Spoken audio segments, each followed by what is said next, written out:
You know, I was thinking about what's going down this week and everything that's going on, and what would be a good theme song to bring it in. And, the usual, Womp Stomp happy theme song that's written by my good friend at the Merkins, Roy. I don't know. It just didn't quite hit the mustard last week. I would have got sued for Another One Bites the Dust. So Chopin's funeral march seemed very fitting as we learned the news that another Friday the 13th project has been delayed. Our beloved Crystal Lake series on Peacock will no longer be who knows what. Lots of things are up in the air. Friday the 13th fans are upset. The horror world is doesn't know what to do with itself. I mean, I guess we should have saw it coming. This happens with every Friday the 13th project since 2009. 15 long years of dormancy. It's like Crystal Lake itself, getting forgotten about. And fans are left holding the bucket once again. So thank you for joining me this Friday in the Ghost Files. We took last week off thinking we'd come back with some great stories, some fun things. I'm now an award-winning director. Thank you, Chicago Horror Film Festival, for these beautiful awards that I have back here that I'm displaying for them. CJ and the gang over there in Chi-Town, the Windy City, everybody I met out there, PJ Starks, Greg and everybody else who was, part of the panel and thing like that. Everybody out there, hey, what's up? Hopefully you guys are tuning in too. But yeah, I'm like you, I think. We're all in the same boat now. No Friday the 13th this summer. I think that, last I heard, they're supposed to shoot from July to November. They were going to release it next June. Everything was cruising along. And then we hear the news this week, which was sort of played out. But to join me in my commisery, I figured I should share this with a fan. Welcoming back to the Ghost Files, good friend, wonderful co-host, good guy to have around, creator of Red Crow Films, owner of Red Crow Films, creator of Jason Rising, my good friend, Jameson Sweet. How you doing, buddy? Jamie Sweet. How you doing, brother? How are you feeling? Doing okay. It's kind of a weird thing. I had mentioned to Tom McLaughlin, I said, this is kind of an odd thing to happen right on the 44th anniversary of Friday the 13th. Yeah, because it's right. It posted right as it was going into that. Yeah, no, we were going into the 44th anniversary. Hey, look at that super chat right off the bat from Don't Break My Arm, patting yourself on the back, Mr. Award winner. Oh, thank you. Is that Ronnie or is that my buddy? Who knows who's out there? But no, it was, yeah. I mean, we thought we were coming up. I mean, I think this is a shock. I mean, some people were like, "Oh, we saw this coming," and yada yada yada. But I don't know about you, but I was like, as far as I had heard, everything was like full steam ahead. They were getting ready for production. They just hired people, like they were hiring people. Like things were happening. There were things happening down the line. It just sounded like something kind of stalled out. Where were you when you heard the news? Actually, you sent me the news. Wasn't it you who sent me the link? I think it was you. Probably. Yeah, it was just something that popped up on Instagram, I think, and I was like, well, that's strange. But we really didn't hear much, coming up to this. And, if they're shooting, maybe June, July or whatever, you think sets would be built and things would be a little more, I guess, out in the open on IMDb about what's going on. And there really wasn't anything. Yeah, I mean, so. I remember, I just a review for everybody. I know probably everybody read like the same article 15 times about, I guess, Jeff Snyder sort of leaked it at first. And then it seemed like it was, it's been kind of going on for a little bit from what I heard, because I did some digging. This decision has been going on for at least a month.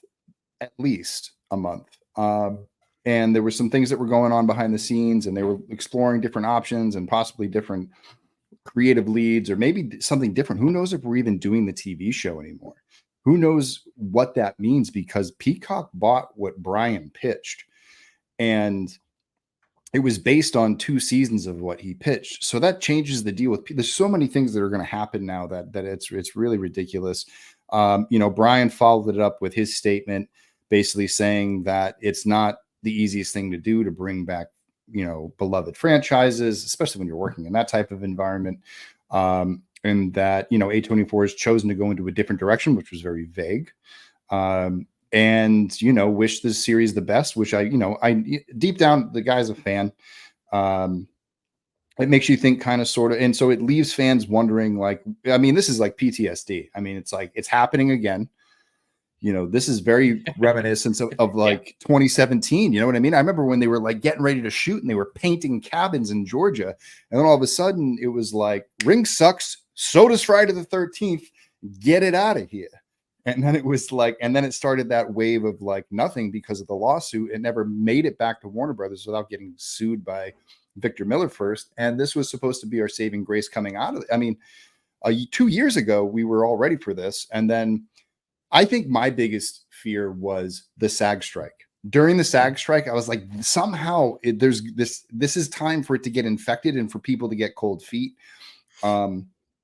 And they're not supposed to be writing. Well, SAG and writer strike, they're not supposed to be writing. But I can't imagine being in the middle of a creative thing, not wanting to write and not wanting to jot stuff down, stuff for this. So you got to imagine they got to tool it. I can't imagine, kind of what sort of led to this. And I guess one other thing that has come up, which is sort of all speculation right now, is that Bryan did get hit up with a lawsuit from a previous, from I think, what was it?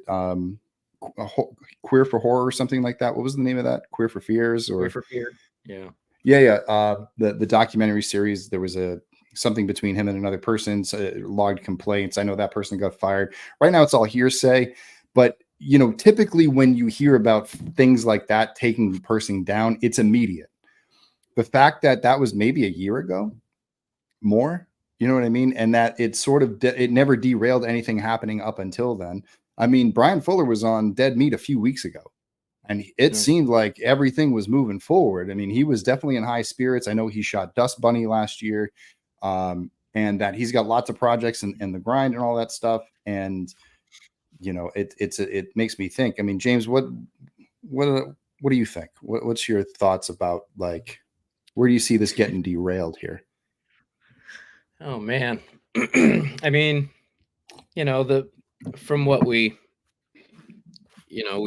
little information we do know, we can theorize all day long about, was it the material? Was it, is it something that maybe they wanted a different take on? Maybe they wanted to go. It sounds like they are continuing with the series, but wanting a different showrunner. So, so that's like, it seems like a material thing. Like, it's just not the direction they wanted to go with it. Yeah, and I know. And so I guess one of the things we should bring up is, well, actually, before I go forward, hey, everybody, thank you. I can see you guys in the chat. I am starring chats that I see as they go by, so I am going to get to your questions a little bit later. I'm going to try and get to that with James on. I'm able to kind of police the chat a little bit. We won't be in the chat, but if you want to ask a question, go ahead and throw it in there. If you want your question asked first, make sure you do a super chat. Obviously, always like, subscribe to the page if you're not already. With that out of the way, I guess, like, one of the things that came up this week that I saw a lot of immediately when this was announced was, oh, thank God, because fuck Pamela, was basically like the gist on Twitter this week. And as a fan, I was really disconcerted because Pamela hasn't been touched in a long time. I mean, literally in the movies, she's got the weird kid. But she hasn't been addressed in a suitable fashion since the original movie. Or even part 2. I mean, you could say that they had at least brought back Palmer back, weaved her in, and then you get a flashback in Freddy versus Jason, and then you get that flashback or like the little dream sequences in Freddy versus Jason, and you get the flashback in 2009, but nothing really sort of undoes, like, it never really reset up back. And plus, she's got a story to tell. I don't get it. And as someone who has written a very Pamela centric film, I figured you'd be one of the best to weigh in on this. What are your thoughts on that? don't forget about part 3 with zombie worm face Pamela coming out of the water in the dream sequence. That's right. That's right. But having, I guess, the approach that Bryan did with the young Jason and Pamela story, it's like I was pretty excited because I love that.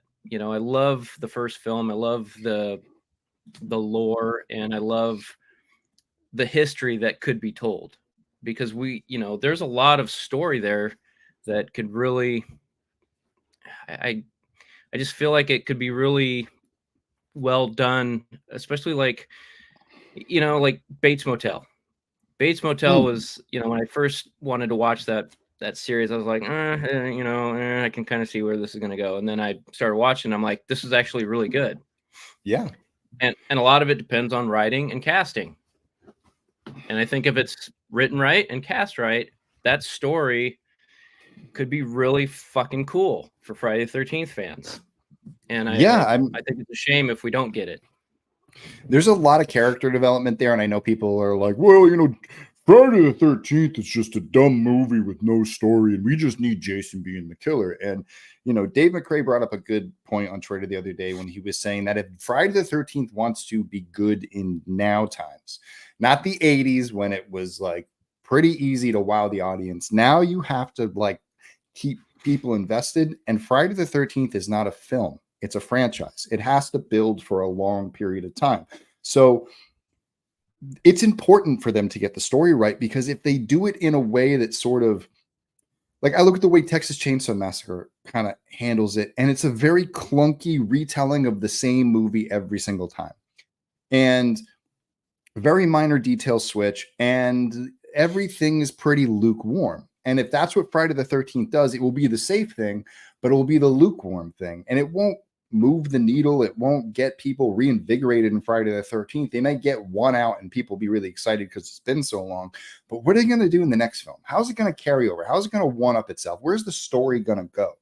And in my opinion, that story has to start with Jason and Pamela. If you don't get that story right, if you don't pick a direction, if you say Jason's human, well, figure out where he was all those years, or eliminate all the years and sort of come up with some weird convoluted way that Jason never got back in touch with his mother. Or if he's undead, play into the Revenant stuff.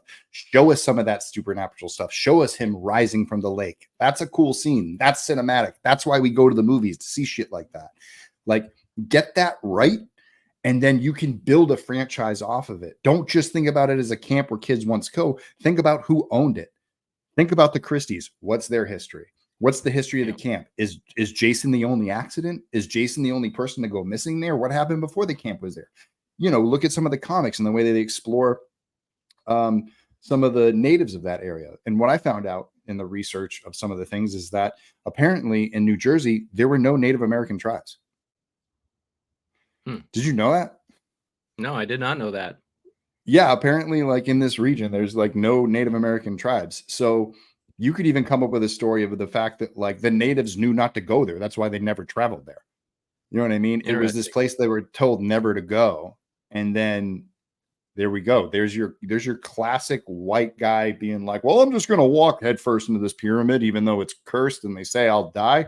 That's all just superstitious nonsense. And that's, I mean, if, Jason has Frankensteinish things, but Jason is more of a mummy. If you think about it, mummy films are all about curses and the way that it binds to people and it follows them and all that stuff. That's what Friday the 13th is. And it can be that way, and they can build off of that. And the fact that, so you got, and from what I heard and what I know about what Bryan was doing, like, he was in the right spot. He was starting in the right area to say, we're going to define who she is. So when we get to the movies or we get to later seasons, Pamela is going to be this fully fledged out character that we understand Jason is killing for more than ever. And that's going to make him stronger. And I don't understand why people are pushing against that at all. Yeah. Yeah, no, I agree. And, even when, when I started working with Tom on that project, Diary of Pamela Voorhees, we delved into a lot of that deep stuff, about why Pamela is who she is, why Jason is who he is, you know, and those were fun things to explore, because there's a lot that can be told just with that. And that's without Elias Voorhees. You know, we don't even need that character to tell this story. Exactly. And yeah, I see a lot of that. Like, people want to know what the dad, like the fascination with the dad, I understand, because I used to have that. And then when I realized that it was a mother-son story, I was like, the dad is a deadbeat dad. That's the best thing for Elias to do is not be there as far as story goes, because that makes it a better story. The less Pamela has, the better. The more that she just has Jason, the better. And if you go into that tropey abusive relationship thing where, oh, they were the victims of an abusive dad, it's sort of just, I don't know. I feel like I've heard that story before. And like I said the other day on Twitter, again, it's like Jason is sort of the Forrest Gump of horror. You know, it's him and his mom, and it's him and his mom against the world. And his mother would do anything for him. And Forrest Gump is just like a goody two shoes version of Jason Voorhees, and so is Sally Fields is a goody two shoes version of Mrs. Mrs. Voorhees or Miss Voorhees. I mean, she even slept with that principal just to get him in the school. You know what I mean? Like, it's the same thing. But yeah, so that's kind of crazy to me how that, you know, translated into Jason, whether it's human or it's undead. I think that's a big sticking point, because I don't think that most people, when you start bringing that up in a conversation, that's one that goes sideways real quick with fans, because people assume they know. People assume like one way or the other pretty hard. And you say like, oh, he's undead. People are like, no, he's human in the first one. Like, he's alive. How did he grow then? You know what I mean? And you're starting to get to those conversations about Friday the 13th. And that's why it needs a solid reboot, because something needs to answer those questions, or else they're always going to plague it for future audiences. And they're easy questions to answer. No one addresses them. And it's very frustrating as a fan. Yeah, that's definitely one of the things that I think needs to be resolved, is because we see an 11-year-old boy come out of the lake and pull Alice into the water. Dream sequence. Well, if he's still alive and, you know, older in part 2, then it had to have been a dream sequence, right? If that's not the case, then Alice was never killed, because that was a dream sequence, because you know what I mean? You can just keep playing off of all of these little details that aren't accurate.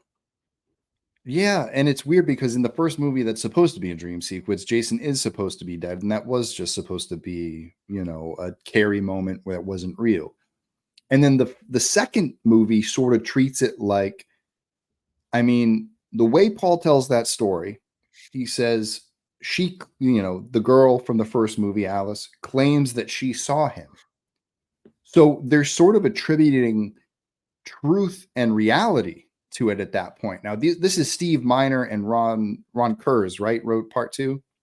Right. They're twisting that narrative, so it's taking it away from the original creators. But that's what they're sort of saying. But even they, in a way, are insinuating that he rose up from the grave that way. But no one ever really said what he was, and it's been vague ever since, because audiences see it, they see that he's grown, and they just assume that he survived. And back in the day, the audiences would buy that, like, oh yeah, like he just got lost.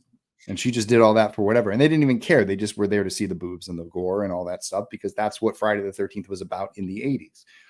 And I think about like what's going on with like Planet of the Apes, you know, what is it? Kingdom of the Planet of the Apes opens this weekend.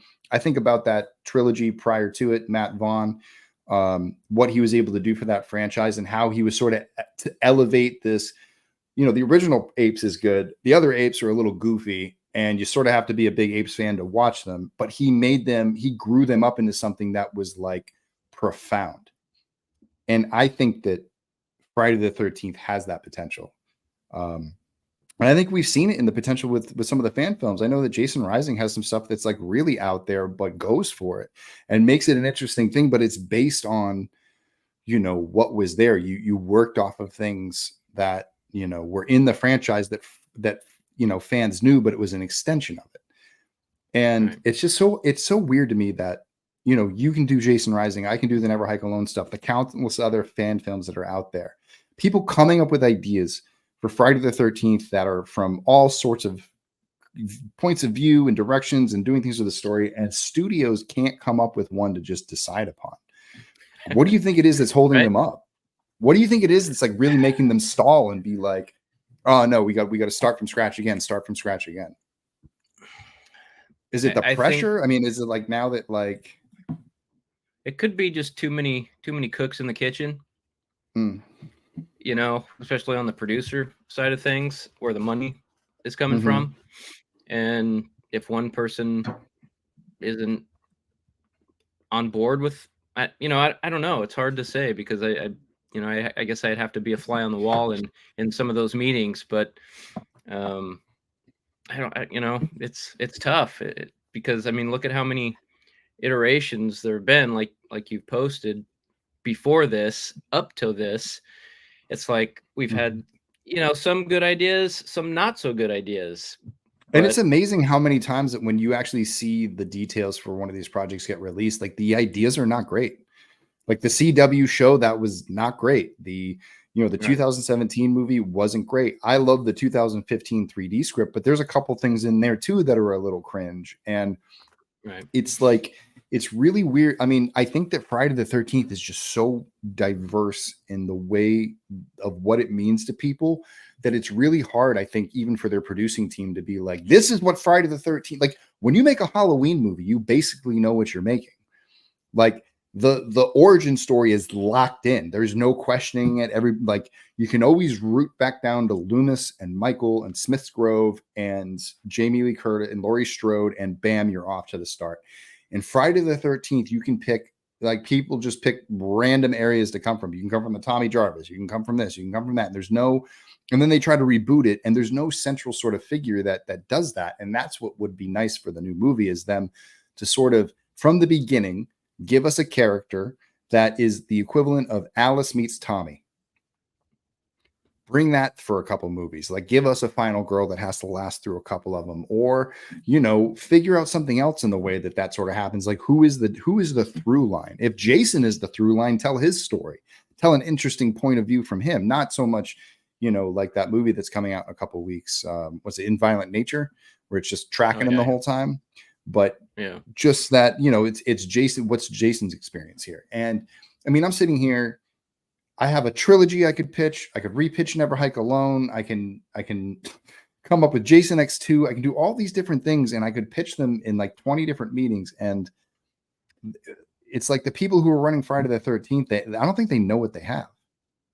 It's like they don't know what they have, so they don't know what they want. They don't know how to relate to the fan. They don't know how to talk to the fan. And it's amazing because they have Bryan Fuller in their company, and the dude's a fan. Yeah.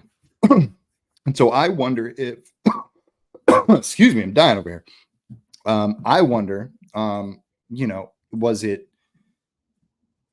Bryan deciding to leave, or was it them, ousting Bryan? Was Bryan sort of sticking to his principles and saying, this is like, trust me, follow me in this? And, they weren't listening, which is quite a possibility. Or was it them saying like, listen, you've worked these scripts into the ground. You've tried to address our notes. You haven't addressed them. And we don't feel comfortable moving forward with this as a strategy. So how long is this retool going to take? It's leaving fans in just a, I think that, now everyone's just going to go back to what they were doing type thing. Like it's nothing new. It's like, we're used to living in this void, but it just sucks that we were just about to go into that stride with actually seeing, like, I was anticipating seeing production photos and, getting to see stuff happening on set and hearing reports from set and building that anticipation, which would have been great. But not to mention the casting. I'm so curious on who would be cast in that, and especially the characters. Like, like who, in your opinion, when you think of a younger Pamela Voorhees, who would you look at in today's? I think the most notable to me is Mia Goth, just because I think that she's been doing so well with the X franchise, and she has that young, like she has that crazy in her. And Pamela has to have that turn, that crazy, but she's also sweet, but she can also kind of come across as stupid. And like, she might have to work on her, like, I don't know where she's going to be from, but she's got that sort of like that twisted nature to her. And when I saw Pearl, I was like, that's Pamela losing her kid. You know what I mean? That's Pamela turning it. It's like she can twist those screws. How about you? What's your dream cast? I mean, I'm on board with Mia as well. That Pearl won me over, I think, on that. Also too, I know a lot of people would probably poo-poo on the idea. But Anya Taylor-Joy, I think she could pull it off because she's a very good actress, and she could resemble that younger version, I think. So yeah, I mean, she's definitely got the chops. I mean, and that's the thing. It's like, again, as Friday the 13th fans that have been doing it for now and been on the internet for a while, and from doing Never Hike Alone and being able to kind of talk to people behind the scenes, like, I know that they were casting and they were going after some high level actresses. I heard some really big names. I can't really say anything because nothing was ever confirmed, but I just know what they were going after. And I saw some, Vera Farmiga is another, somebody put that up. Eric put that up, but was she the mom in Bates Motel? I think she was, right? Gotta Google Meister it. Yeah, I think that's our mom from Bates Motel. So she's kind of eliminated, but yeah, I mean, somebody like that. Samara Weaving. What do you think about Samara Weaving? Yeah, I'm looking at Vera here. Yeah, but I mean, as far as like, could Vera play a younger version? Yeah, and I think that's the key. It's like, and that's why we cast Lennon in our film, because we wanted to do the vision that Jason would remember his mother as, and we're going to see her in her 20s, early 30s. So that's definitely something to consider. Yeah, I think I think Samara Weaving would be good. She's obviously got a a lot of juice, a lot of heat. She's in the know. I think she could carry it. But yeah, but I think that I still think that like Mia's really got that, like, she's got that look. She plays into that role really well. Let me see. I'm just looking at some stuff. And yeah, so there was that. I mean, so speaking of those characters, one of the things I wanted to bring up, somebody did bring up in the stars, is the one that we feel the worst about is Adrienne King. You know what I mean? Adrienne being cast in the show, she's been sort of strung along for the last 2 years. I know that she was super excited about being in the show, and who knows what's going to happen with her role. We know that she was going to be there. I was aware that there was another alumni involved that would have been really cool to see. Again, it's, people keep saying like, oh, well, this thing's been dying on the vine for a while. I mean, there was a lot going on behind the scenes. There were a lot of plans. There were scripts. Like Larry Zerner even said he read multiple scripts. Brian shared them with him. They were definitely checking. I know that they were checking in and getting notes, and they were going back and forth, and that's just a normal part of the process. And it's normal for sort of 3 months to go by and nothing's happening because everyone's doing their work. That's just sort of how it goes. Now would have been the time they would have checked in and sort of started prepping for stuff, but this was decision week, I guess. Do you think that the news was meant to be released now, or do you think that guy caught wind, released it, and then they're sort of caught them with their pants down in a way? Because it seemed very fumbled. You know what I mean? Like it seemed like it was not planned. Like there's been no official announcement yet. You know what I mean? This was I agree. Something slipped. Yeah. Yeah. And I, Tom mentioned to me too that he thought he saw something about possibly bringing Hannibal back. So could that have swayed Bryan away from it to revisit Hannibal again? Sophie Thatcher's another one. Yeah, no, and that could be a thing, but I mean, I don't know. Bryan seemed like he was dead set on doing this. You know what I mean? Yeah. But maybe he was dead set on doing it his way.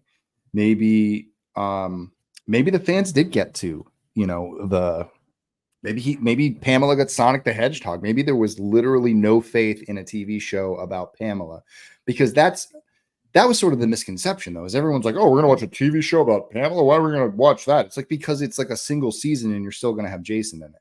You're going to see Jason. You're going to be able to empathize and see Jason's story, and then you're going to watch him kill for however many seasons this thing goes. You know what I mean? And we could have had them all the way through. They had all the rights tied up. I think the other thing that was really, nice about this project was that it seemed to have all the rights in one place that I don't think the films do. I think TV was a different area where they were able to combine the rights back together, and film is not a place where that's happening. That's why they didn't lead with a film, or else, you know what I mean? So it's going back into, yeah. I think what happened is somebody at A24 got some links to Never Hike Alone and watched them all and said, you know what? Fuck this Bryan Fuller stuff. It's NHA. Yeah, they must have the wrong phone number and email them. Because I haven't heard shit. Yeah, no, I mean, listen, it's, I don't know. I just feel like it was bizarre though, the way it came out. Yeah, no, it's definitely really bizarre the way it came out. And yeah, I mean, and now it makes you question everything else that's coming out. It makes you question everything else that is coming out is subject to the same immediate pull. So how are we supposed to look forward to anything? Because we're going to have that feeling like, oh, well, why are we going to back this? Because it's all being taken away. Right. And any announcement, nobody's going to take seriously.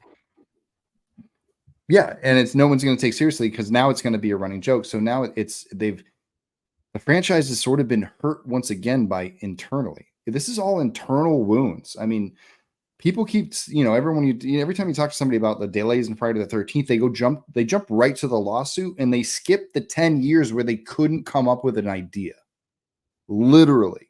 From 2008 to 2017, they came up with one idea and executed it. And then they came up with 20 others and they all shit the bed. And if they would have just kept making the films, they would have kept making money. All they had to do was get the budgets under check.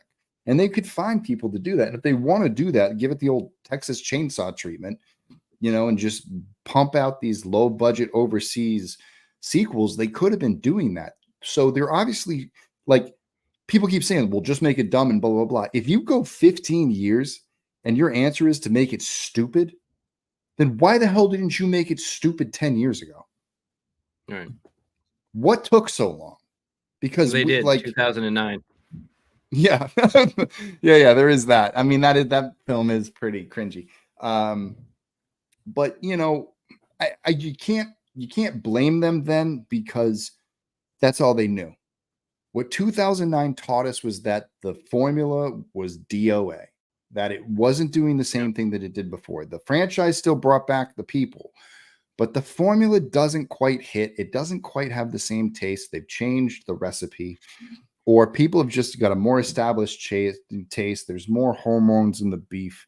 It's just not right. It's not like they used to make it. And you need to come up with something a little bit more, advanced. And that's, I think, that why you're seeing fan films have success, because they're elevating the material. And the ones that don't elevate the material don't do as well. I mean, we are their test subjects. We're literally developing stories for them left and right. They don't have to pay $1. And they go all this way. And people just release them to the public, and they either get millions of views, or they get 100,000 views, or they get 10,000 views, or they get 10 views. And the proof is in the pudding every single time. You just look at what they're putting out there, and sometimes it's a risk and you expect it to sort of only go its way, or it catches on and it does really, really well. Like, look at the way that, Jason versus Michael did for those, South African filmmakers. I think they're South African. Either South African or Australian or New Zealand. One of those three. Same accent to me. Anyway, those guys did great. They hit something that just fucking knocked it out of the park. I think they got 100 million views. They're blowing the rest of us out of the waters in terms of that stuff. I mean, Friday the 13th Legacy has like 50 million views. And then obviously, like, Never Hike Alone, Jason Rising, they're all doing well, getting a lot of views. But they also have interesting ideas that are being expressed well. And, and what happens? Fans watch them, digest them, talk about them, get involved, and then the next one gets announced and they're lining up for that one too. Do you see how easy it is? We are all normal people with normal jobs for the most part, going in, clocking in 9 to 5s and making these things on the weekend, and we're keeping fans entertained. And, I was ready. Like, I'm ready to stand down. Like, I'm ready to put my flag down and be like, it's finally, the studios are back. They can tell us stories and I can go back to being a fan again. And, and now, it's like, the reason why I brought out the Hulk fist tonight, because it's like Hulk smash. I love the Hulk fist. The Hulk fist. I love that it's a hand. Hey, what I do? There we go. Oh, I love it. Anyway, yeah, so it's really, really frustrating. So I guess what I would say to fans is the only consolation is that fans are still making stuff. We're still working on stuff for Never Hike Alone. We have, we're going to talk about that in a little bit. Never Hike Alone, the final cut, Never Hike Alone, Ghost in the Fog. I have a couple of updates. Anyone. Oh, you want to announce that? No, I'm just saying we got stuff. Things are happening. Have you let people know that you were doing that? No. Well, you can announce it tonight. Hey, you know what? When they're cutting stuff, we're announcing. James has got this cool little short that he's doing. Why don't you talk about it a little bit? Well, not to give any of it too much away, but basically I guess it's short enough. I really can't say much that wouldn't give anything away, because it's basically a retake on, I think we missed the mark on the anniversary part 2 for sure, but the part 2 Campfire Tale, we just kind of reshot it and did it in a sort of our own little modern way. And so we'll be releasing that in a short sometime soon. It's just it's in pre-production right now, or post-production. So there's stuff going there. Yeah, like we said, we have some stuff in the works. Obviously, we always have our stuff in the barrel that we said we were never going to get to, like Never Hike Alone 3 and the Defeated, Pamela's story. These are things that I think can be explored in animation.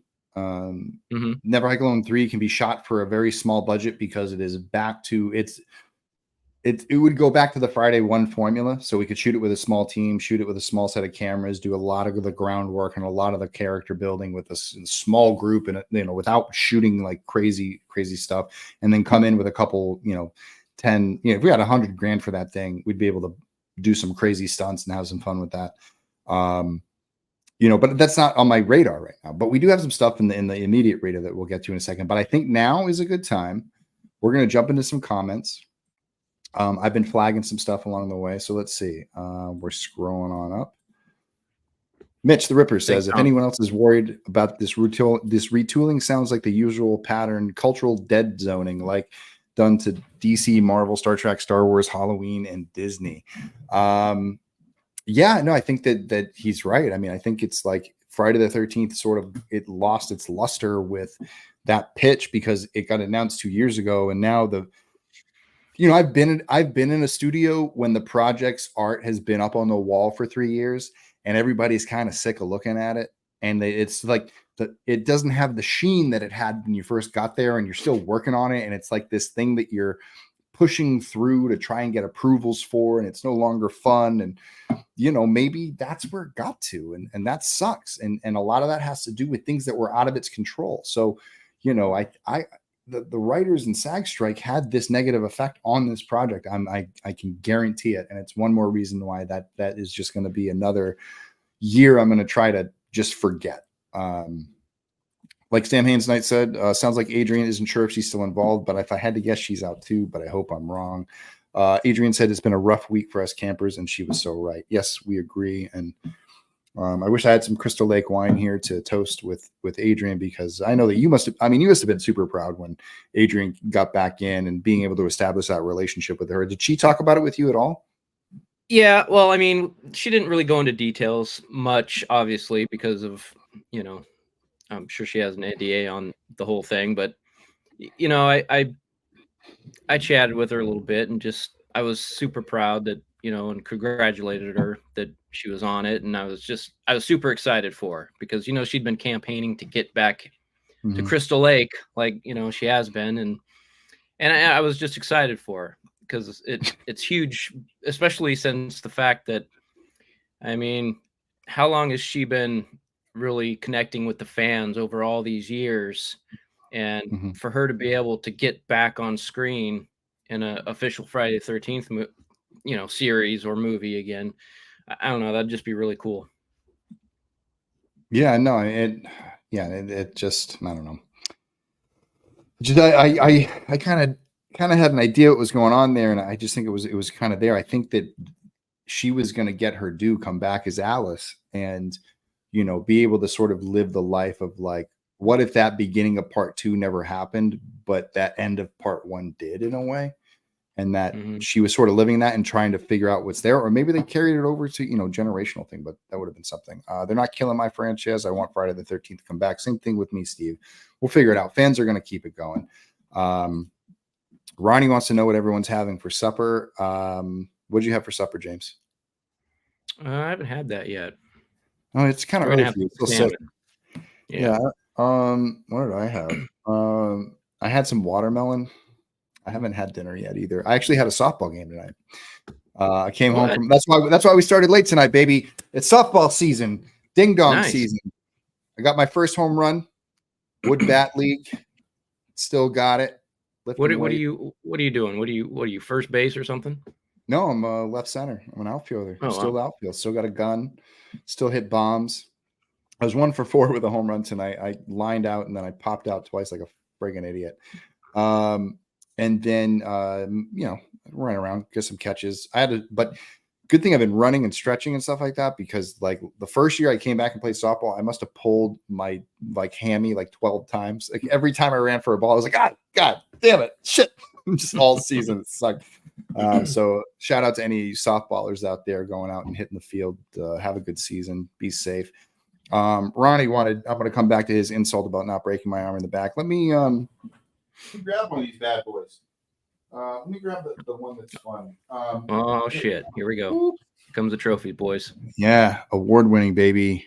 Award-winning. Best horror feature director. These are great. Chicago Horror Film Fest was last weekend. It was a lot of fun.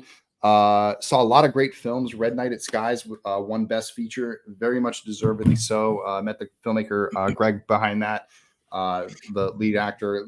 Billy Mosley's in it. So that's really cool. So try and catch that. Yeah, he has a kind of a bit part, and they kind of lead to something. I got to see New Fear's Eve.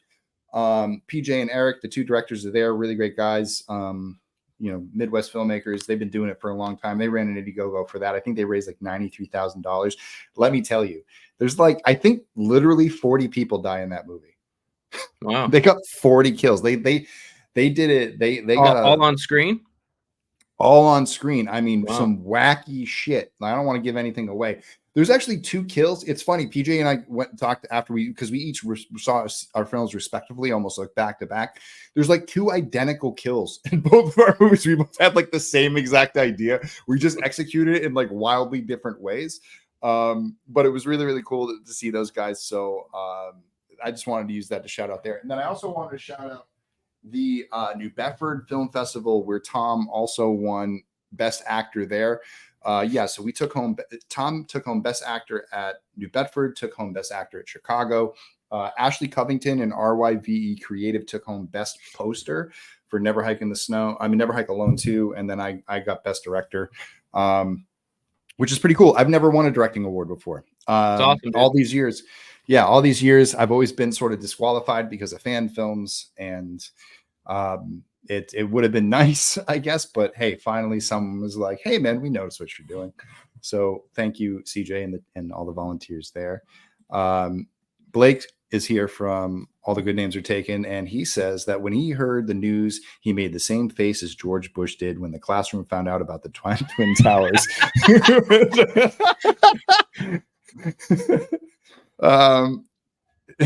Before they had Friday the 13th over to J.J. Abrams so he can kill another franchise. I once got someone compared me as the J.J. Abrams of Friday the 13th after the first Never Hike Alone. Like I had come in and saved the franchise. So that's how long ago Never Hike Alone came out, that he was actually considered a savior back then. I believe when My Second Hope came out, or whatever the first one was called. My Second Hope. Oh no, I'm going backwards. Jordan Harvey's in the chat tonight saying he better answer my questions or he's gonna I'm gonna be walking around with broken legs. I think you, sir, are the one that's gonna be walking around with your legs bent backwards like a kangaroo. Billy Boy says he's got a bad feeling about the show now. So that's actually a good point. Let's jump off on that real quick. Now, what do you think, James? Do fans have something to worry about? Do you think that there is a possibility here? Like, it's like, do you go from Bryan Fuller to the guy who directed Puppet Master 6? Well, and that's funny that you're bringing that up, because I was thinking that earlier. I'm like, so you got rid of Bryan, who we know his credentials. Mm-hmm. Then what? Then who do you go to? It's got to be you got to step up. You can't go down. You can't and that's why, unfortunately, like, I don't think your boy's going anywhere near this thing, because no way they're going, we're from Bryan Fuller, the creator of Hannibal, to that guy who made a fan film on YouTube. We're handing over the whole Friday the 13th franchise to this YouTuber. The only person who I could see doing it, who is a showrunner, I think he's been a showrunner, as Nick Antosca. Has he been a showrunner? That would be great. Yes, he did Channel Zero. That was his thing. Right. And then a different kind of cherry flavor. Was that? I know he wrote it. I didn't know if he was a showrunner on it. That as well. So yeah, that's actually really good. Annie has the ties to it. The question is Nick passionate about Friday the 13th in that way? Does he want to come, and will that change the show into an anthology style show, which is something that I pitched at Warner Brothers in 2019, 2018. You know, when I was pitching the animated series, I was pitching it as 8 episodes. Each episode is a different era. Like, it's a different director. It may even be a different animation style. Like, you're basically releasing 8 mini movies for people to watch. Like, they just walked into the VHS rental store and they have 8 different movies and they're renting all 8 tapes, and they're all just wildly different films and they're barely connected. You know what I mean? And they could just be in their own realms. They could be reboots, remakes, fucking offshoot shit, like anything you want. But as long as we get those 8, like, there's at least got to be one that matches what we know, you know, from the beginning of the films, one that matches what we know from the end of the Paramount era, something that's got some new line spin on it, and then have at it for the other 5 to 4 episodes, which I would be okay with that. Like, I would be okay as long as we were getting mixtures of Jason, and you could do Pamela, and you can do the Undead Roy story, which I still think is like fucking would be Undead Roy. Yeah. I never told you that. Oh no. Reggie the Reckless, basically remake part 6 with Reggie the Reckless digging up Roy. It's like all the same bits. You know what I mean? Just have it as like a bizarro part 6. I think Tom McLaughlin should direct it. That's great. And it would be great. That would be awesome. That'd be a lot of fun. Let's see. Moving on. Those damn enchiladas. So Bashzilla is hoping for a new movie. So let's say the show's canceled. We're switching to a movie. That's the one thing I wanted to ask you, Vinny. Mm-hmm. Do you think it's better to do a movie first and then run with a series? Or do you think that doing the series first is a smart way to go? Doing the series was a smart way to go because it allows you to spend time with Pamela for a long period of time. In a movie, you're not spending an entire movie with Pamela. You're not doing 2 years of prep, production, post, promotion, and then releasing a movie and then banking it all on Pamela for a movie. So she's not getting a movie. That's basically never going to happen, or else I think that would be the death nail. I think that like a season to get us into Jason was going to be good medicine. We were going to be all mad because they're going to feed us Robitussin. But the minute we took the medicine, we realized that it tastes really good. Got that grape. And all of a sudden, we're at camp and we're having fun with Jason, and we're starting to realize what this show is doing and teaching us about these characters and teaching us about what they're capable of, that all of a sudden we're open to the world of more. If they go to a movie, which I'm not against because I never expected a TV show in the first place, that prologue, That's got to be in the first movie, or however the story of Pamela comes up. That thing has to be threaded like a fucking needle. Like, it has to be so on point, or else the entire balance and the entire thing's going to come off. So now you got to get someone who's thinking at least 3 films. At least 3 films. Look at what they did with Halloween. If Halloween gets 3 films, Friday gets 3 films. If it doesn't get 4 films, okay? And they should have it plotted out. They can't go Disney style, just throw it up against the board. They got to get a Kevin Feige in there. And that's why I liked Bryan, because Bryan is a Kevin Feige. He's thinking 10 moves ahead while he's writing step 1. And he has the ability to wire that in a way that you're not going to see it coming. Look what he did in Hannibal, the way that he was able to get some of those twists and turns moved in, the way that those characters developed, the arcs that they have, they were beautiful. They were master strokes. It's Aaron Sorkin of horror. You know what I mean? You need to. So again, what are we going to be stepping into now? Like, now, if tomorrow they come out and they said, after Maxine, Ty West is doing a new Friday the 13th trilogy, I'd be like, you won me over. Yeah. Okay, go ahead, take it. If James Wan walks away with Friday the 13th and Blumhouse is going to do it, I have questions. It may go in wonky directions, but at least James Wan is a master of horror. Lee Winnell, master of horror. These are people that have done it at the highest level for the biggest companies, and they know what they're doing, and they've spent time in there. If someone doesn't have multiple films under their belt and has proven it like more in time again to not only be able to do the horror, but also the story, then they need to stay far away from Friday the 13th. I think you guys know where I'm going with that. I won't name any names, but at this point we need heavy hitters. You know, if they're not going to go for heavy hitters, then your boy's sitting right here, because you could hand me the keys right now and I would drive this thing into the goddamn money pit. You'd be like Scrooge McDuck. We could all dive in our money pit after we're done when I'm done with the franchise. But until then, you're going to find someone who's done it with the record, with my passion and James's passion and all the other fan filmmakers out there that have been doing this, and all the fans that have been carrying this franchise, even though we haven't had new material in God knows how long. Well, that's the thing that's kind of weird is, you know, Bryan is a writer. He understands horror. Mm-hmm. So that's still what we need, is somebody who understands the genre. Yep. So is the wheels going to fall off the cart and they go with somebody who is completely inept of horror? Well, that's sort of the Ronnie Yu, that's the, Marcus Nispel, 2 directors that are good at what they do as directors, but don't have that genuine knowledge and love of the franchise. They're sort of coming on and learning about it versus coming on and being the person on set who can instruct on everybody what Friday the 13th is. They should be the one who can hold court on set and say, let me tell you everything you need to know about Friday the 13th, this world, everything that we're building. Yeah. And that's how good movies come together. You know what I mean? They don't come together because people are like, what? It's the 13th one? Whatever. Okay. We'll do another take, I guess. You know what I mean? Like, that's not going to get you 5 more movies, because that's what fans want. That's what I want. I want 5 more movies, 6 more movies. You give me a whole another 12. You don't want to make the 13th. I want to see the 26th. Okay. Like, just Fast and the Furious, this thing ×2. That'd be great. Let me see. So anyway, there's a Freddy versus Jason fan film coming out this year. Steve, if you can throw that in the questions later on, I'll bring it back up. What's the name of it? That way people know what it is. Do you see the possibility of you guys being asked to take part as a writing team or even take a shot at show running? I guess we just kind of answered that. Would love to. I would love to bring James, and I have worked on multiple projects together now. I would feel completely comfortable walking into a writer's room and being like, here are the tent poles. Here's the gates we have to pass through. Now let's build a team and do something.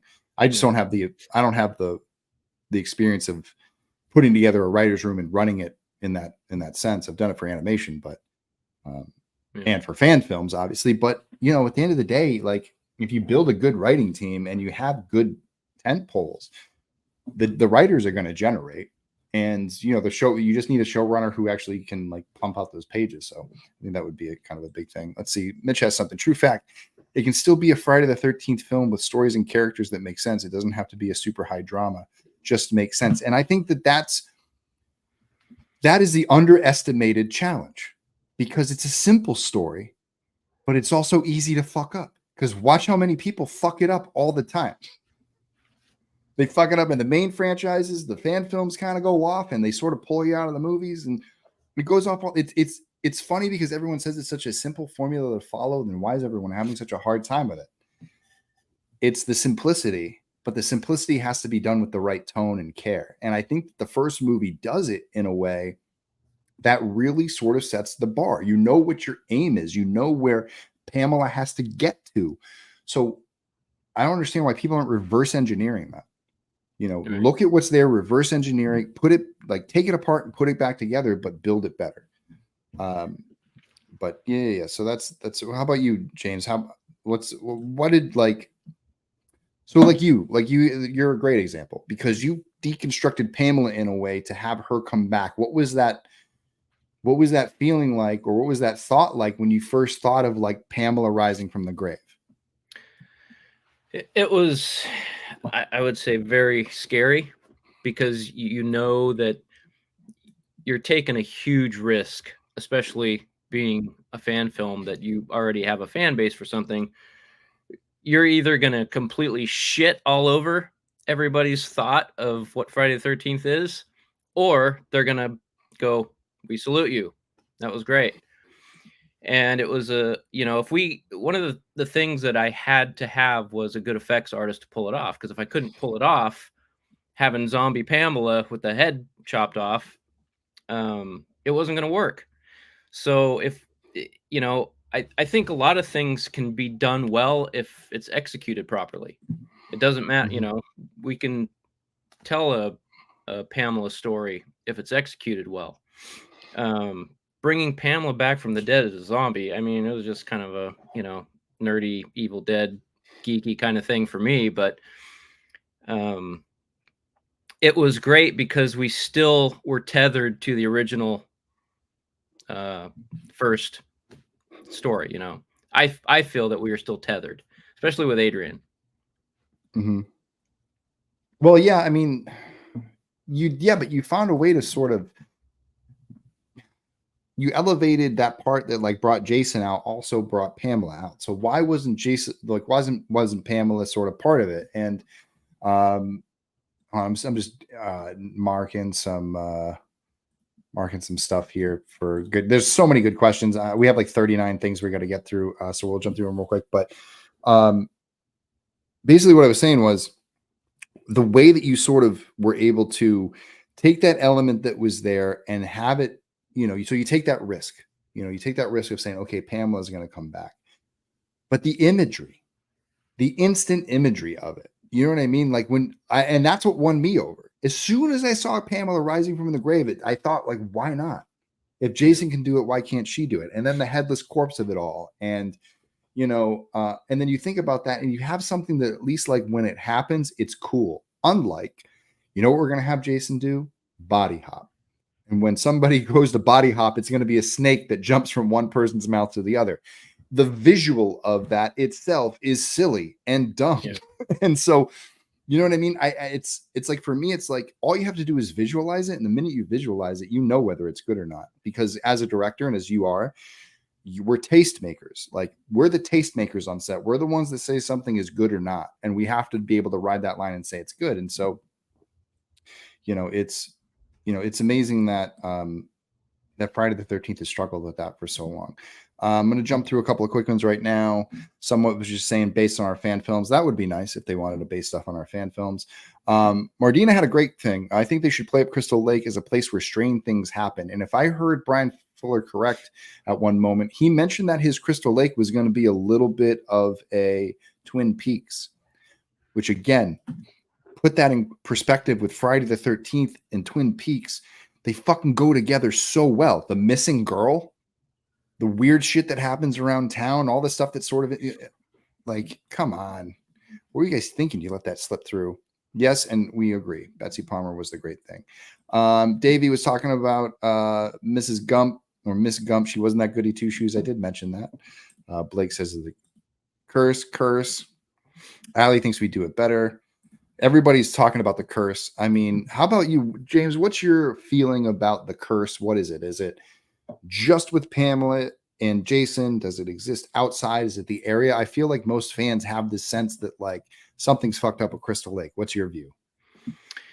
I mean, you could go with it two different ways. You could have it as the area is cursed, or you could have it as what Pamela created.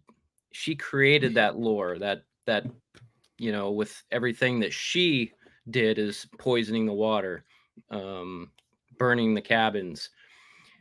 All these things could have been by her hand to create that curse, in a sense. Not creating a curse, but creating the townsfolk to think that the place is cursed, because they really don't talk about anything other than the things that happened during the time that she was at the camp and Jason drowned and whatnot. So that means that there was nothing before that that had any bad mojo. It was just during that time frame where things went kind of wonky for the town. Yeah, I mean, that is true. I mean, that is what is there. And that's sort of like, but what if you had a sequel that, or not a sequel, but a reboot that sort of said that sort of when they told this story, they sort of expanded upon that. And they did give a little bit of those details. Do you think that that's something that would overstay its welcome? Or do you think that that would sort of expand? It would be a nice addition. You know what I mean? That would come on. It wouldn't make the house look lopsided. It would actually balance it out a little bit more and give it a little bit more there. But all of a sudden, Jason and Pamela are now arbiters of something else. Yeah. There's something else that they've been sucked into. And I have believed that. I do believe that there's something dark and sinister there in the same way. You know, I was reading a lot of Stephen King. So like I was thinking about Derry, Maine, and the way that something about Derry, Maine just hangs over the air. Is it all Pennywise, or is it something about Derry, Maine? You know what I mean? Is there's just something about this place where weird things happen. And I like stories like that. I do gravitate towards that stuff.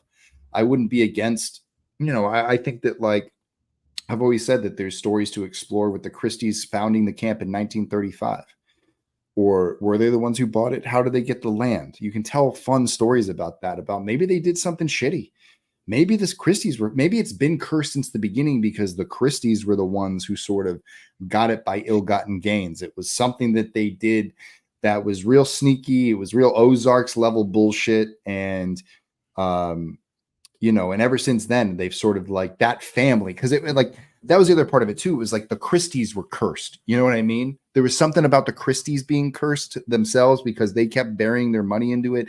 And they were always coming back to this place and they were obsessed with it, which I think lends to a curse type thing. Like why do they keep coming back? Why do they keep trying to reopen this place? What's pulling them back? And I think I echoed that sort of with Tommy. It's like, what's pulling Tommy back? Well, it's Jason. Well, it's the curse. Well, it all kind of stems back to this sort of everyone wants to come to this area and sort of, it's like the Lord of the Rings. It's like the ring. You know what I mean? The precious. The lake is the precious in a way. Well, it's sort of like the lake could have that Pet Cemetery vibe where exactly what's going on with that area. Maybe they built the camp on an old Indian burial ground or something. Maybe the lake is sour. but yeah, you could play with all kinds of those types of scenarios where, if I'm not mistaken, didn't 2009 have like a tiki statue thing? Yep, there was tiki statue there. Yeah. Not tiki. What am I thinking? Totem, like a totem pole. Yeah, totem pole. Yeah, no. But I mean, that's also typical. That's Nobi Bosco stuff, but yeah, that's Nobi Bosco. That definitely some of that stuff. So you don't know. It could be something like that. But again, like there's no tribes up near Nobi Bosco, so it makes you. I guess there weren't. I don't know. Anyway, Allie Girl's got a super chat here. Thank you for the $4.99 super chat there, Allie. You can also ask your super chat questions by super chatting and asking a question.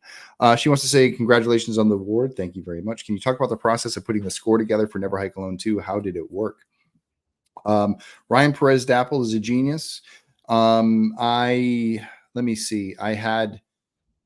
I was pulling score for a long time, and I actually pulled Frankenstein's monster from X-Men First Class. just it has like an acoustic intro, and then it just starts to build up, and I just loved that. I loved the opening to the first Godzilla of 2014. Dun, dun, dun, dun. So there was a lot of that, a lot of percussion. That was on my list. And then when Can't Fight on Halloween, the new Batman came out, those 3 tracks kind of work together. And then I pulled something from The Northman.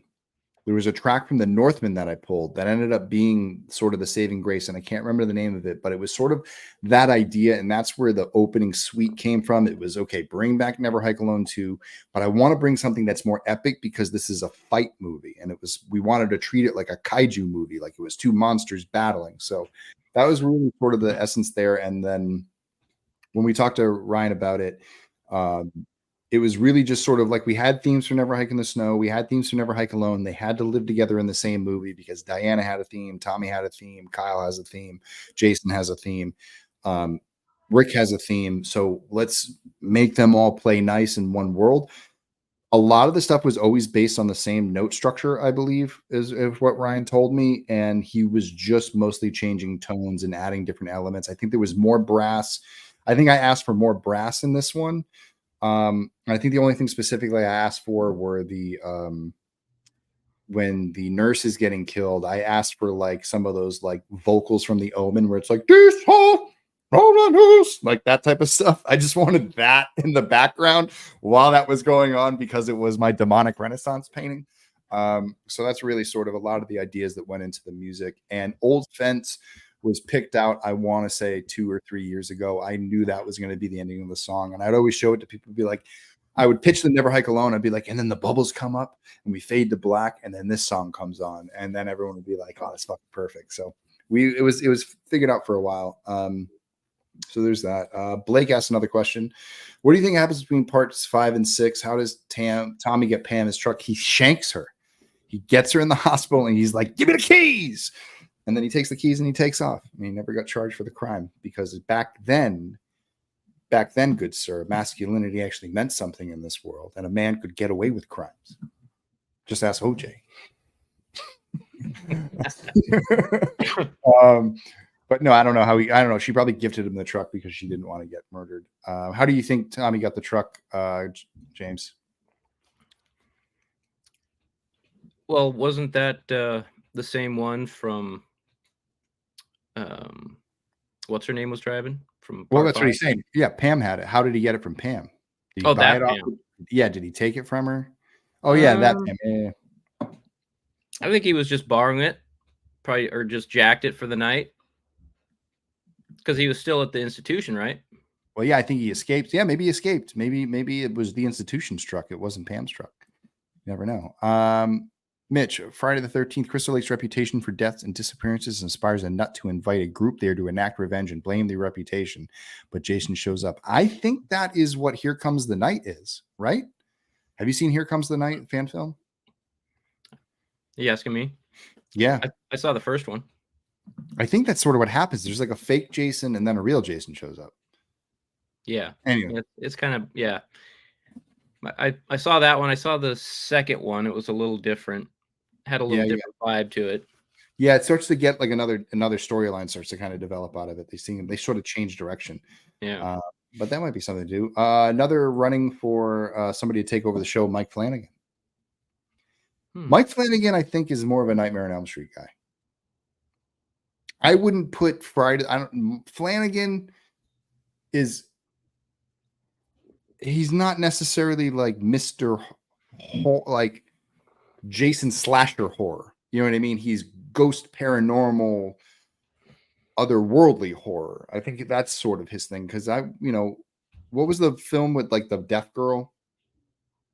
What was it called? God damn it. Put me on the spot. Tell us in the chat. Tell us in the chat. Anyway, quiet noise or quiet thing. The quiet noise. The quiet noise. All right. Whatever that quiet thing is. It's called Hush. It was called Hush. The quiet noise, also known as. I didn't love Hush. I didn't love Quiet Place. I didn't love The Killer. Yeah, I knew you were going with A Quiet Place, but I'm like, this is fucking great. The quiet noise. White Noise, the movie. Yeah. Yeah, so Flanagan, obviously if it lands in Flanagan, we're getting a great story. You guys can, and I think Fallout House of Usher had some great kills, but you're not. I don't see him as the guy who's designing crazy kill rigs. You know what I mean? That's just the whole thing with there. I think Nightmare on Elm Street, though, I dig that. All right, so we're gonna take that there. Jacob Thompson was in the chat tonight. I don't know if he's still here, but Jacob, thanks for hopping in. One of our illustrious producers. Motorcycles US, so long to the third doesn't shit the bed. Exactly. You can't do 2 movies and then shit the bed in the third.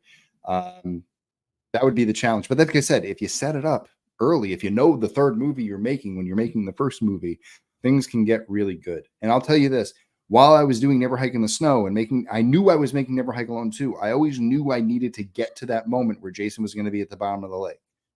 I was writing to that the entire time. Like, Never Hike Alone was done, and everything I did from then on, it was writing towards that thing. Even in Disappear and all that stuff, I always kept that stuff.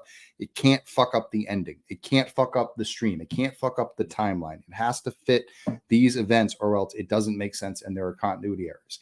If I can do it, people who are in guilds and unions can do it. So the guild, the lollipop guild. Yeah, fuck the series. Give us a new movie. We don't need a Dave McRae, Love Dave type Friday movie. Give us Jason sick ass kills and some boobs, and we're good. See, I think that gets you one movie. I think you get one movie, and that's it. And maybe does this Friday the 13th just need to make a 13th movie, and then that's it, and then call it a day? I don't think that Victor Miller fought 5 years till he gets the rights to make one movie and bank his fortune on just that one movie, unless he's making sales off of what Friday the 13th gets for other things. I don't know what that check looks like every year. I'm sure it's pretty nice. But I think fans want more. I think fans want to restart. And I think that I think you can incorporate those elements in there, but those elements have to be attached to characters we care about and a story that makes sense, that when we continue to tell the story and Jason continues to come back from the dead, that we're buying it, and that we understand. It's not like Art the Clown who's just randomly bouncing around different things and doing shit because, hey, that's what the filmmaker wants and that's what's going to happen. That's not story logic. That's just fucking throwing shit at the wall and see what sticks. And Friday the 13th has had fucking 12 movies of that. It's time for it. We got to see what stuck. I think it's time to peel some shit off the wall and see what actually sticks and go with that, and to go with that type of thing. So, right. You know, how about you, James? What's your opinion on the one movie versus, or just make it whatever? Yeah, I don't. I think I'm more on the same line with you as far as we can have multiple things. We can have a series. We can have more films. You know, like you've always said that, you know, like Godzilla is a great example. You know, there's so much content. I mean, look at how many different Spider-Man movies we get, how many, you know, we're getting more Ninja Turtle shit. There's no reason why we can't have different options for Friday the 13th. Yeah, no, I agree. Getting towards the end of these questions. Moving that one. Let me see. Moy coming in here from Mako Animation. I didn't know this was already answered, but did Bryan Fuller leave because they wanted to, polite terms, put a chicken in it and make it gay? I love that you put chicken. That's why I put this up. The old Kathleen Kennedy put a chicken in it and make her gay. You know, I don't think that that's what would kill the movie. You know what I mean? I think that that's something that if anytime diversity isn't handled well, in meaning that it sort of just is there because they want to identify characters with certain things, they don't make them characters, I think that takes away from the point of doing diversity. Just to stick people in there just to hit a number, it doesn't do much people any good because it actually doesn't give good representation. I don't see Bryan Fuller as somebody who is going to do it cheaply or poorly. I think that he did it well in Hannibal. He put subtle things in there. There are there are a lot of gay themes in Hannibal. What's going on between Will and Hannibal and all of that type of stuff that's going on, you know, and I think he handled it in a very classy and, you know, he handled it like a storyteller. He created characters. They can be whatever they want, but they had stories, and that's what counted. And I think that that's where a lot of people lose the diversity thing, is that they check the diversity box, but then they forget to write a character for that diverse character. So then that diverse character takes a bunch of flack, and everybody calls those people whatever it is that is racist or homophobic or, you know, whatever that thing, but they're just responding to the fact that there's a character that's not written well and they don't like them now. So it's sort of like you lose the battle at both ends, because nobody can have an actual conversation about the art that's going on. We're talking about sort of the other stuff we're supposed to be going to the movies to get away from, which is the arguments. You know what I mean? Like, hey, you can say something with your movie, but say it with, you know, class, and say it with, you know, craft. You know, just don't shove it down people's throats because you think that, you know, just putting something in there is going to be good. Do I think that Bryan Fuller did that? No. Do I think that Bryan Fuller had some characters in there that were going to push the mold? 1,000%. But A24 is one of the leading brands in diversity horror and pushing that narrative. They are a very supportive brand of LGBTQ projects and filmmakers. So I can't see that being a problem. I don't think it would have been a problem. So yeah, but if he put a chicken in it, I think, yeah, he would have had fucking problems, because I don't think anyone would have understood what that fucking thing said. But that's funny. Jumping on here, what do I think of In Violent Nature? Great concept. It feels so close to Never Hike Alone in so many ways. I feel the same sort of energy kind of coming off it, and like, oh man, like we were really close to this. The only thing I don't like about it is the mask. He looks like an owl. He has like the two big eyes. Like he looks kind of like Baxter Stockman, and he also looks like an owl. And so that always takes me out of it. Same thing in the Final Girls. Like when he has that sort of like tiki mask on, I'm like, it's not scary. Like, you lost me on that as far as like it being iconic. So, but the film looks cool. I heard people are throwing up, which is like the big thing now, I guess. Like if you make a movie and people puke, that will do it. Well, how are you you must be anticipating it. You want to see it, right? Yeah, I'm looking forward to it, but I agree. The mask, you know, it's one of those things where, you know, the hockey mask became iconic because it was an accident and people just happen to love it. This feels like it's trying to be that accident, and I just don't think it's going to work. Yeah, no, I think that like the movie will still work, because there's plenty of horror movies with bad masks and things like that, because everyone's trying to make it Jason. I do think that it does feel like, oh, we need to come up with a thing rather than, wow, this thing's perfect. I mean, where does a mask around, like, maybe, I don't know, maybe they'll teach us something. We could be learning it, but it just is like, but then you do like a tip. Then I've seen like other things coming out recently that like Founders Day sort of has that traditional sort of like, you know what the thing about the hockey mask is, now that I'm realizing it? Same thing if you look at Founders Days and what's going on there. It's an extension of the drama mask, right? Isn't that ultimately what it is? It's a little bit of the Phantom of the Opera. And that's what I love about the Black Phone. Yeah. You know, yeah. So there you have something. Mask. Yeah, it's a good point. That's a good point. And it's tough to say, like, you just got to know when it's done right and when it's not. I think that they took a nice swing. It's an interesting mask. I'm sure if I found that in a tool shed somewhere, I'd be like, I'm working with this. You know what I mean? It just, I think because the character looks like Jason so much, like from behind, it's Jason. Like he's got the bald head, he's got the hands, he's doing the whole thing. Like it's Jason. Obviously, it's Jason. So yeah, I'm interested. But I'm looking forward to it. May 31st. If you guys haven't, known that that's coming out, that's on the way. Let me see. I'm gonna inflate James's ego. Jason Rising has the coolest kill. I'm not sure which one you're talking about, but it does have some fucking rad kills. Thanks, Steve. Which kill do you think he's talking about? It's hard. Like for me, I love, one of my favorites is the one with the machete through Serena's head, back of the head, out the mouth. Nice. Hey, I got a great question coming up here. So this is coming from one of our, I believe Adam was all the way up to a producer of some kind, but it was a name a character. And it is Adam Stout in our chat with the actual Deputy Stout. And he has a question for you. James, how was it to play Deputy Stout in Never Hike Alone 2? What was your plan to pull it off as a character? And what did you think about your death? Vinny, put this towards the mullet light. Oh, what's the mullet light? Yeah, I got my mullet all curled up tonight. It was awesome. It was awesome being in NH2 and, you know, having a character name connected to you, Adam. And you know, it was great because I think one of the funnest things for me being on set that day that we did shoot, especially in the police station, was seeing Vinny Guastafaro do his dialogue, because that guy's a character. I mean, he just, it's funnier than shit sometimes, some of his takes, and that was a lot of fun. So, no, I had a great time doing it. Had a great time. The death was fun. Yeah.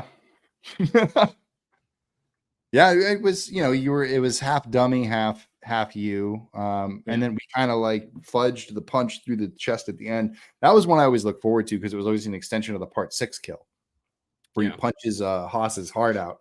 It was basically what we were doing to James. And James actually took one for the team. I got to give him credit for this. James was originally supposed to sort of be in the role where Doug Tate was. And then when we signed Doug Tate, it was sort of like, we got to give Doug Tate a little bit more meat than one line. And James, you know, graciously stepped aside to let Doug take a, you know, more meatier role. So I got to give a shout out to James for doing that. But he did get one of the best deaths in the movie. And he does, I think, have one of the best lines in the movie with him and Ashley when they get to do that thing, which is a nice little throw off. And I think that, you know, he did great. You also have a great reaction. One of the most underrated thing about, you know, when people first getting started is like actors' reactions. James's reaction of like when Vinny starts going off on some of his stuff, and he just has this great like look over, like, what the fuck are you talking about right now? It's one of my favorite cuts in the movie because it's subtle, but again, good actors sort of are able to sort of do even the simple things. So James definitely pulled that off very, very well. Let's see. We're jumping into some more stuff. We're hiding that one, putting it away. There was a movie called White Noise. I remember that. Michael Keaton. Was that Michael Keaton in White Noise? Searching for somebody in the white noise, looking for voices. I remember that. I haven't seen it, so I don't know. The Quiet Noise. The Quiet and it was a spinal column kill. It's it's the predator kill. That's what he's saying. when Bear goes down. Yeah, that was fun. You know, that's just fun gore. A lot of people are like, it's you know, Mortal Kombat. And it's like, well, I didn't think of it that way when I did it. It was just trying to be extra gory with it. And if you notice, most of the kills in Jason Rising, it's never just one thing. It's always a 1-2 punch. Mm-hmm. Yeah, no, it really is. John Carver, Thanksgiving was a swing and a miss with the mask. I didn't mind the John Carver mask, actually. I thought that for Thanksgiving, John Carver, it kind of worked. I liked that face. I thought it was simple but effective. And then somebody said that, oh yeah, Allie, she had a good point. The Founders Day mask reminds me of Purge election year, which I do agree. I felt like I saw it before, and that's actually spot on with that. For those of you still hanging out, thank you so much. We're actually going to get into a little bit of a, we're going to move on tonight. Let me see. I got a couple things going on here. Okay, let's start with this. Mashzilla. This is actually what I want to get into. I want to get into some stuff with the Indiegogo, do some updates right now. We're going to step away from Crystal Lake. If you have any more questions, you can throw it in the chat. I'll try to get it to it, but no promises from here on out as far as Crystal Lake. We're moving past that. Is there an update on the Blu-rays? I can't wait to get one. So Blu-rays coming along. I finally finished. The digital perks are done. The email list is done. Now I have to spend some time doing the artwork. I'm doing my behind-the-scenes interview on Sunday. My original one got canceled. We had to step away from it. We didn't have the right tools, and there was we lost the location, and then it was a whole thing. Now we do it. I got it happening this Sunday. I got to record my interview for the behind the scenes. It's going to take me a couple weeks to cut it. I got a lot of work to do. I'm going to focus down on it. So while I'm doing that, things are going to get a little delayed. I'm just going to focus on that. Once that's done and I can submit the Blu-ray and I can do all that stuff, I'm going to shift back to doing digital perks, sending all that stuff out.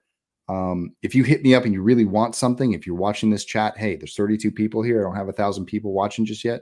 If you want to email me and ask me for your digital perks, I will do it. If I look you up and you are not in the campaign and you waste my time, I swear to God, I will block your email. So we'll work on that. But Blu-rays are coming. Really excited about them. And it's just a lot of work. So working on that. But in the meantime, there are some other updates coming, which I'm going to get to right now. So we're going to take this chat down. We are going to go into show and tell mode. Check that out. Look at us doing fancy things. Now we're at 30 people. Come on, we're about to get to the coolest part of the night. Going what over is it? here. I don't even know. You don't even know. So you know, because you've seen the artwork. Oh, okay. Okay. I know what you're sharing. Yeah, we're going to reveal some things. So the first thing I'm going to reveal is here is the official artwork for the Never Hike Alone, the final cut. In 3, 2, 1, a gadoosh. Here's the official artwork that we're going to be using for the final cut. It just got completed this week. The artist behind this, his name is Josh. I just want to make sure I get his name correct in the back end. Josh Beamish. Josh Beamish art completed this artwork.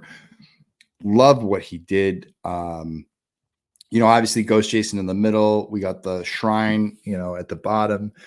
Going up the right side, you got Tommy, Kyle, young Tommy in the moon on the left side coming down counterclockwise, Pamela, Mark Hill, Diana Hill, and our boy Vinny Guasafaro with 2 guns. That was a special request. I was like, you got to get from this angle. Like we were pulling angles and all this stuff. He did an amazing job, but to have both guns up. Bang. I love this artwork. I love what he did with the friggin' logo. I asked him to punch it up and to give it a little bit more texture and flair. The final cut looks great. We're getting the final sort of files for this, this weekend. So I'm really excited about that. This will be available this summer on Kickstarter. Once we get the stuff out for Never Hike Alone 2 and that starts to ship, that's when I will feel comfortable launching a new thing. Once you know that we can, do the last thing, we don't want to start there. So this is a big update, everybody. I mean, we've been working on this behind the scenes. Mike Appy, our editor, is finishing up. He's cutting for NASCAR right now.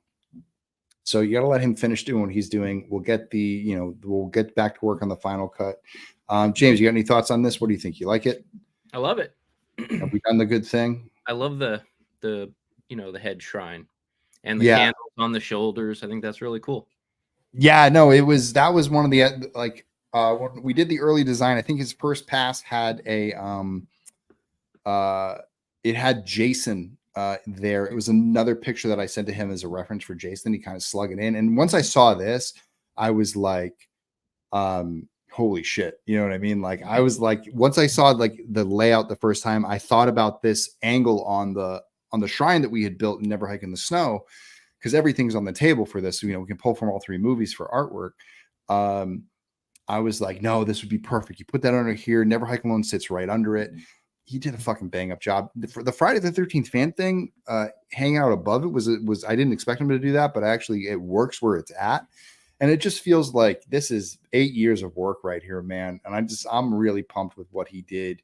Thank you, Josh. I would, Josh Beamish, like I said, everybody, if you want some, I've seen some, he actually sent stuff to me. He was a fan of the work. He sent me some of his work with Killer Clowns from Outer Space, Scream, Return to the Living Dead. He's done some great, he does mostly shirts.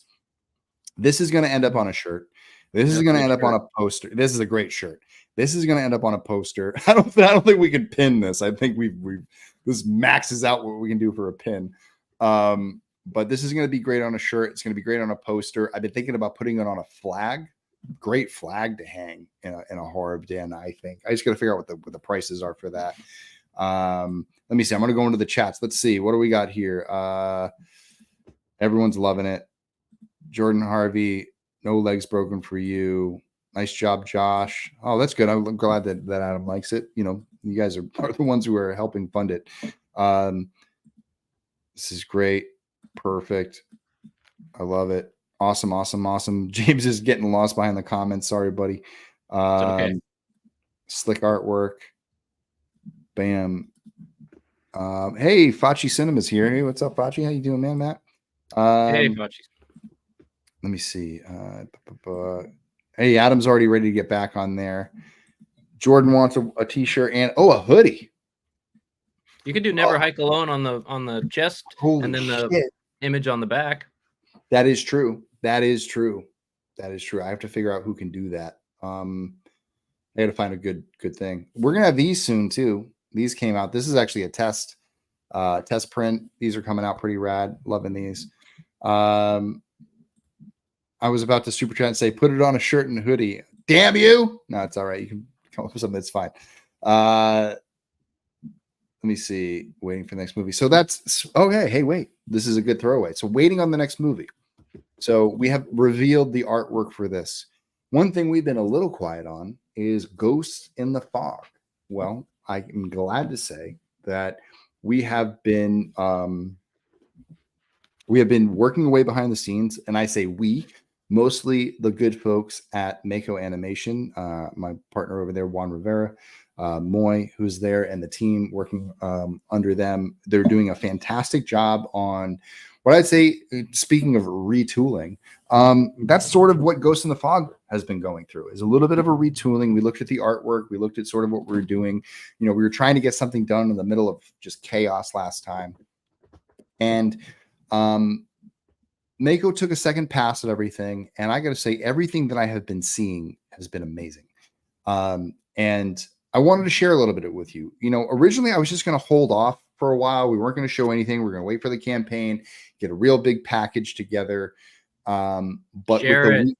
I know. Wait, let me build it up. You gotta tease, baby. I gotta get them all. Share it. I gotta get these numbers up. I gotta get everybody tuning in. Oh, Vinny's about to share some shit. Anyway, so I've been getting a lot of artwork to approve. I've been seeing new Jason model sheets. You know, we're working on the characters. They've been getting new model sheets. They're going through a pass right now. By the time we get to the Kickstarter, there's going to be a whole package. There's going to be new micro shorts. There's going to be lots of fun stuff for you to do. What I'm going to show you right now is a concept art painting that sets the mood for what Ghost in the Fog is going to be. Some of our new art design. This is a work in progress. This hasn't been, I did select this as the direction to go. They're going to build off of this, but here we go. 3, 2, 1, and gaboosh. There's Jason on the shore of Kristen Lake with his bow and arrow. Yes, the bow and arrow will be making its way back into the animated world. I know that some fans hate the bow and arrow, and I say, what is wrong with you? It's in 4 different movies. It's in the first movie. He uses a harpoon in the 3rd movie. He uses a harpoon in the 8th movie, and he uses it in the remake, and it's cool. He's at a camp. There's an archery range. Why wouldn't the archery range camp killer use a bow and arrow? I don't know. But anyway, this is him. Maria, the artist here, she's wonderful. She's going in the exact right direction there. You can see some of the, I don't know if you can see it in here too much, but you can see some of the character direction changes that we've made as far as the way that Jason looks. Does the shovel return? That's really funny. No, not for this one. The shovel's only, that's a Kyle MacLeod special, and Kyle's not in this film. I had the flu last few days. I feel like shit. I'm out of the stream. Later, Tom. Feel better. Bye, Tom. That's the Rambo lover in me too. Yeah, Allie loves the bow and arrow. Vinny, you're doing a voiceover in this right now. I'm doing a voiceover in it. I want to do a voiceover. We're out of roles. You got killed in the main movie, man. God, you got the main movie role. It stars right now. We're actually recasting the female role. So unless you want to do a high voice, I can do characters. We'll just make them all dudes. We'll make them all dudes and make them straight. 3 real straight dudes go out into the forest alone. It's totally straight. No, it's Diego Vieira plays the other gentleman. He plays Dom. I play Brandon. We're recasting Bree. Somebody's already sort of cast. We're just going to get them in a week. They're on vacation right now. They're going to be recording all the stuff soon. So, hey, happy Friday, everybody. We're sorry about Crystal Lake.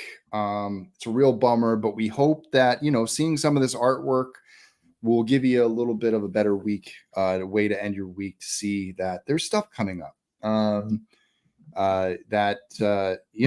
We have stuff coming up. There's still fan films. And Wompstompfilms is here. We're not going anywhere. We have original projects coming. We're hoping that through the Kickstarter that we have going this summer, obviously we have, the final cut. We get that funded. And then you guys are going to be so great. You're going to get us back up to that, 100 grand mark. We're going to get Ghost in the Fog. I don't have a graphic for this, but if we get enough money for Ghost in the Fog, I'd really love to take a crack at doing Ghost Chicken. If you guys want to see some original stuff, see it animated. The same team doing this is going to work on Ghost Chicken. I already have an animatic done. I already got a lot of artwork done. They just need to make it better. And we just need to do some stuff to get that going. If you guys fund that, we could get that going off the ground. If you like Ghost in the Fog comes out and that hits it, well, the next project I would do is The Defeated, an animated project about how Jason got back from Manhattan. We'll do it. You know what I mean? Animation allows, like, I can write that script in my free time, get that ready, get, people over at Mako on that, get that going. We could do Pamela's story animated. We can do it this way, Good night, Alley Girl. Yeah. Good night, Alley Girl. Thanks for checking in. We actually have a good question here. Was it because COVID-19 of why NHA 2 and 3 never happened? It's why it got delayed. But Never Hike Alone 2, 3, and 4 are just Never Hike Alone 2. It was Never Hike Alone 2, the final. Never Hike Again was like the part where we open up where we see young Tommy all the way through them driving away in the ambulance again, because it was Never Hike Again. It got to the same exact point in that thing. Jason Takes Crystal Lake was everything after the ambulance getting back to the hospital through them escaping the hospital, Rick dying. There were extra scenes in there that had to get taken out. And then the final hike was them arriving back at camp, Jason getting back to camp, and everything in the final fight. There used to be a lot more there. There were fire stunts. There were other things that were going to take up more time. But because we lost 2 years to COVID, we ended up just condensing it all back into one script. And that's the way that came out to that. I will not put that up there because I don't want to get back into that. How do we back Ghost in the Fog? We're going to do a Kickstarter this summer with the final cut. The final cut is a very sort of contained cost. So once that's paid for, we're basically in the profit realm then. And we can't make profit, so we got to make more stuff. So we make that. Ghost in the Fog is going to cost another, I think the final cut's going to cost around $35,000 to $40,000. Our first goal will probably just be 50 just to pay for everything. Ghost in the Fog will probably be either an 80 or 100 goal to get that completely done. And then Ghost Chicken would be 150 to 200, same type of thing. 200 to get it completely done, 100 to get the test piece done to get that going, and then we'd launch another campaign for Ghost Chicken. If we're back in the 250, 300, 350, if we hit that again, well, we'll be able to make a ton of shit. And we'll make it mostly animated, and just kind of run with that for a while, until we get our original stuff off the ground. If you do that hoodie design for the final cut, I'll buy that in a heartbeat and not break your legs. Well, we'll have to come up with a good price for the hoodie because hoodies are expensive. So it may be a couple hundred at that point, but we'll have to see. So yeah, we cruised into an hour 40. Holy shit. Right. Well, yeah, damn. Well, let's revert this screen back to two dudes just hanging out. Boo-ba-doo-ba-doo-doo-doo. That's the new show title. Yeah, two dudes hanging out, two totally straight dudes hanging out in the woods. Here on wompstompfilms YouTube. Kid friendly, mother approved. Anyway, so it looks like the hoodie's gonna happen. I'll have to talk to that would be sweet, dude.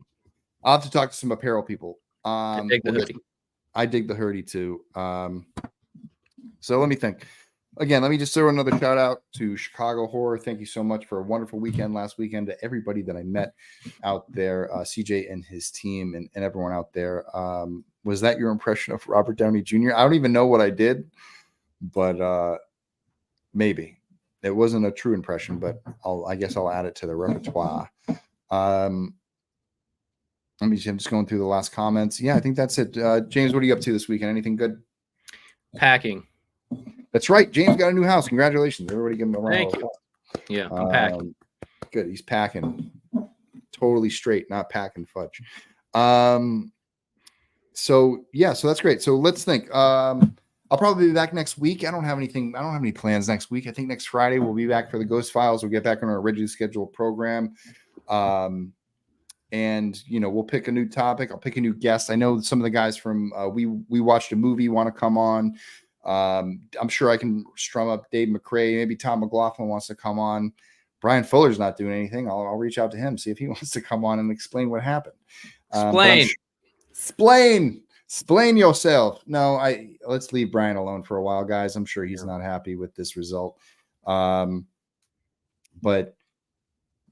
we hope everyone has a great weekend. Hopefully the future of Friday the 13th doesn't seem too bleak. We don't know what's going to happen, but until next time, everybody, you stay safe. Never hike alone. And until then,